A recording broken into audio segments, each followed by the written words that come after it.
His parents were murdered in front of him when he was still a small kid. He vowed to try to eliminate the world's crime to create a world where no 8-year-old boy will ever lose his parents because of some punk with a gun. He is the Justice Lord Batman! I'm the Markman, and today we're going to unbox and review McFarlane's DC Multiverse figure of the Justice Lord Batman. So are you ready? Then welcome to the Markverse! And with that power, we've made a world where no 8-year-old boy will ever lose his parents because of some punk with a gun.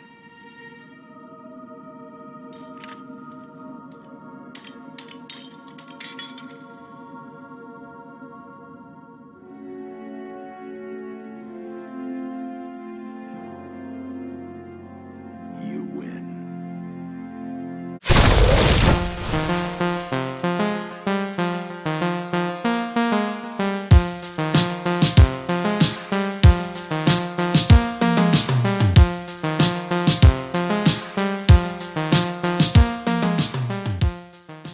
The Justice Lord is one of my favorite villain or anti-hero teams. They are from Earth 50 and consists of Superman, Martian Manhunter, Hawkgirl, Green Lantern John Stewart, Wonder Woman, and of course Batman, which is the source material of this figure.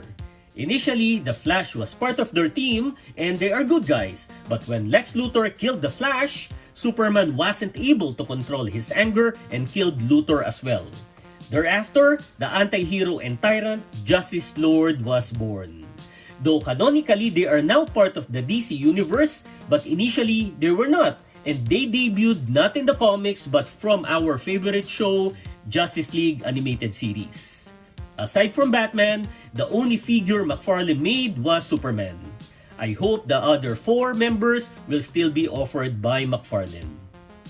For the design accuracy, a component of his costume is his cowl, and part of it extends to his shoulders, above the bat symbol, and just below the back of his neck.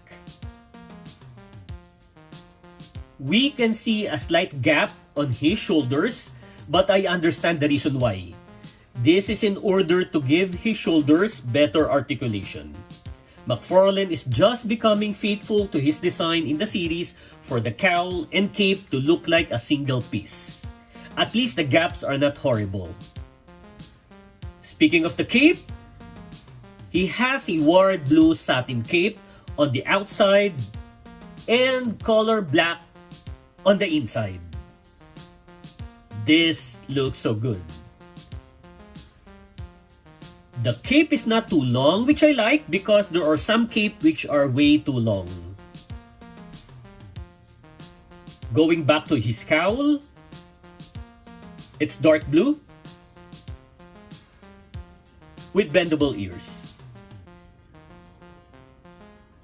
The open part of the cowl that shows his face looks realistic because of these wrinkles and the paint color.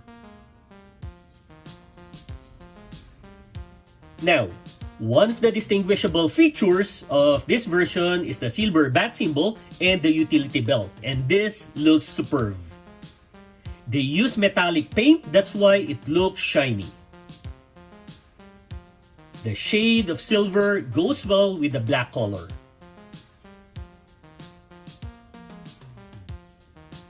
And if we take a closer look at the details of his utility belt, there are triangles in every section. I will show you the figure of Earth 2 skin from the video game Arkham Knight. I think they did not use the torso sculpt of this figure, but they did use the sculpt of his arms and from his belt to his boots for Justice Lord Batman. On the side note of this version, the Arkham Knight game skin is based on the Thomas Wayne Earth 2 version. Going back to the Justice Lord, most parts have little roughness on its textures. The dark blue gauntlet blades are bendable. Both hands can be used to hold the batarang.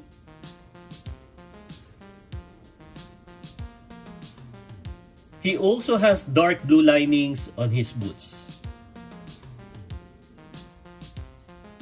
Aesthetically, this looks nice and it has no issue with the symmetry.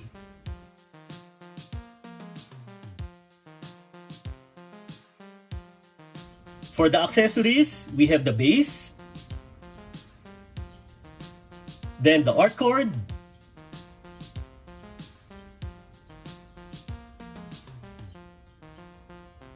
and this silver batarang. The color seems the same as in the series but the design is not, but it's fine. If we look closer, there is a bat symbol in the middle of the circle. I appreciate the effort on this. It's also bendable.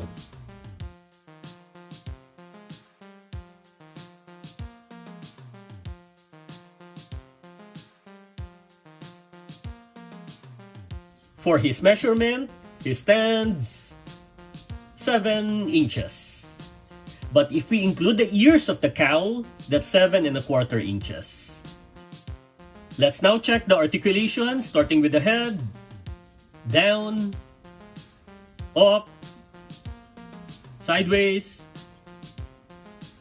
then the arms, lateral raise, forward, back. We can move it 360 degrees. Bicep swivel, double jointed elbow, and full wrist motion. We have diaphragm articulation. We have hip swivel. Then the legs, sideways, forward, back, double jointed knee,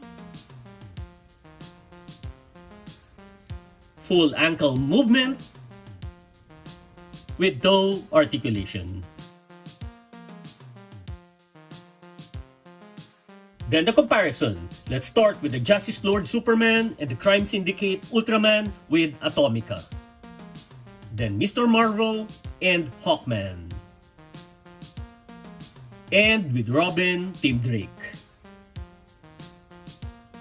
Next is Captain Atom and Cyborg. Then the other evil versions of Batman, the Drowned, the Batman Who Laughs, and Dawnbreaker. Next are Devastator and Merciless. Here are Owlman, the Black Lantern Batman, and Vampire Batman. Then Batman Noel, Arkham Asylum, and Injustice. Next is Thomas Wayne, both the Flashpoint and Earth 2 versions. Again, the Earth 2 version is more of the skin used in the game Batman Arkham Knight. Then James Gordon and Adam West. Last is the Penguin, Joker, and the Riddler. That's the comparison. Again, we already have 2 members of the team, this one and Superman. I hope before Mattel take over the DC Multiverse line, McFarlane could still offer the other 4 or 5 if we also include the Flash. I want to complete them, especially this Batman figure at least reach my expectation because it was made so well. This is a clean figure. The color finishing and design, I like it, especially the cape, cowl, and the silver bat symbol. No issue with the articulation. The inclusion of Batarang is expected, but the design of it is actually better than the other Batarangs. I believe this is one of the must-have for Batman collectors and those love the Justice League animated series.